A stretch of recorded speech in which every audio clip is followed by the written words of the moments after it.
गांव के किनारे एक पुराना कब्रिस्तान था जिसके बारे में कई भयानक कहानियां प्रचलित थीं। लोग कहते थे कि हर अमावस्या की रात वहां एक औरत सफेद साड़ी में रोती हुई दिखती है। जिसने भी उसे देखने की हिम्मत की वह या तो पागल हो गया या फिर कभी लौट कर नहीं आया। लेकिन अर्जुन को इन सब कहानियों पर यकीन नहीं था। वह हॉरर स्टोरीज पर वीडियो बनाता था और अपने चैनल के लिए कुछ असली और डरावना कंटेंट चाहता था। उसने ठान लिया कि वह अमावस्या की रात कब्रिस्तान जाकर इस रहस्य की सच्चाई पता लगाएगा। रात का खेल शुरू। 31 अक्टूबर रात 12 बजे अर्जुन अपने कैमरे और टॉर्च के साथ कब्रिस्तान के अंदर घुसा। हवा में अजीब सी ठंडक थी और चारों ओर सन्नाटा पसरा हुआ था। हल्की हल्की सरसराहट और दूर कहीं उल्लू की आवाज माहौल को और भयावह बना रही थी। कैमरा ऑन कर उसने कहा, तो दोस्तों, आज हम इस कब्रिस्तान में सफेद साड़ी वाली उस औरत को ढूंढने आए हैं जिसके बारे में ये गांव वाले इतनी डरावनी बातें करते हैं। क्या ये सिर्फ एक अफवाह है या सच? चलिए देखते हैं। जैसे जैसे वह अंदर बढ़ा उसके कदमों की आवाज गूंजने लगी। ऐसा लगा जैसे कोई और भी उसके साथ साथ चल रहा हो।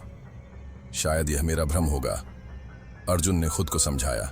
लेकिन तभी खर खर खर सामने की झाड़ियों में कोई हरकत हुई। अर्जुन ने टॉर्च की रोशनी वहां डाली, लेकिन कुछ नहीं था। अगर कोई आत्मा यहां है तो मुझे कोई संकेत दो, उसने मजाकिया लहजे में कहा। अचानक एक कब्र के पीछे से सफेद कपड़ों में लिपटी एक परछाई दिखाई दी। पहला डरावना संकेत। अर्जुन का दिल तेजी से धड़कने लगा। वह धीरे धीरे परछाई की ओर बढ़ा, लेकिन जैसे ही वह करीब पहुंचा परछाई गायब हो गई। ये तो गजब है, शायद मेरा कैमरा इसे रिकॉर्ड कर पाया हो। अर्जुन ने उत्साहित होकर कैमरे की स्क्रीन चेक करनी चाहिए, लेकिन तभी टॉर्च अपने आप बंद हो गई। पूरा कब्रिस्तान घने अंधेरे में डूब गया। अर्जुन के पसीने छूट गए। उसने अपने बैग से दूसरी टॉर्च निकाली और चालू की, लेकिन टॉर्च में जो दिखा उसने अर्जुन की रूह कंपा दी। सामने एक औरत खड़ी थी, सफेद साड़ी पहने, उलझे हुए बाल और उसकी आंखों से खून टपक रहा था। अर्जुन घबराकर पीछे हटने लगा। औरत धीरे धीरे उसकी तरफ बढ़ रही थी। तू यहां क्यों आया? औरत की आवाज गहरी और खौफनाक थी। अर्जुन के मुंह से एक शब्द भी नहीं निकला। सच्चाई का पर्दाफाश। वह उल्टे पांव भागने लगा, लेकिन अचानक उसकी नजर एक पुरानी कब्र पर पड़ी।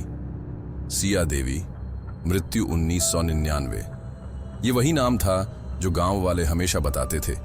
एक औरत जिसे 25 साल पहले इस कब्रिस्तान में जलाकर मार दिया गया था।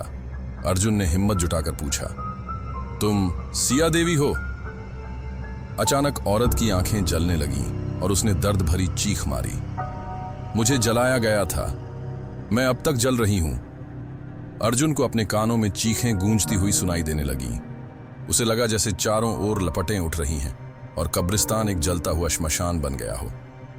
अंतिम खेल। अर्जुन ने अपने कैमरे को कसकर पकड़ लिया और भागने लगा, लेकिन रास्ता वही नहीं था जो उसने आते समय देखा था। अब वह एक भूल भुलैया जैसा लगने लगा। हर तरफ सिया देवी की परछाइयां दिख रही थीं। मुझे इंसाफ दिलाओ वरना तुम भी मरोगे, अर्जुन ने कांपती आवाज में पूछा। कैसे? मेरा कातिल आज भी जिंदा है। तभी अचानक कैमरे की स्क्रीन पर एक नाम चमकने लगा। रमेश ठाकुर। ये वही आदमी था जिसने 25 साल पहले सिया देवी को जिंदा जलाया था। लेकिन गांव में किसी को नहीं पता था कि असली गुनहगार कौन था। अब अर्जुन को समझ आ गया कि अगर उसने सिया को इंसाफ नहीं दिलाया तो उसकी भी मौत तय थी। अंतिम लड़ाई। अगली सुबह अर्जुन गांव के बुजुर्गों के पास गया और पूरी कहानी बताई। पहले तो किसी ने यकीन नहीं किया, लेकिन जब उसने रात की रिकॉर्डिंग सबको दिखाई तो सबके होश उड़ गए। गांव वालों ने रमेश ठाकुर को पकड़कर पुलिस के हवाले कर दिया, लेकिन कहानी अभी खत्म नहीं हुई थी। रात को अर्जुन को फिर से वही सरसराहट सुनाई दी। धन्यवाद, पर तुम अब भी सुरक्षित नहीं हो। अर्जुन तेजी से कैमरे की स्क्रीन की ओर देखता है और वहां एक डरावना चेहरा चमकता है। अगर आप इस कहानी का दूसरा पार्ट चाहते हैं तो कमेंट में जरूर बताइए।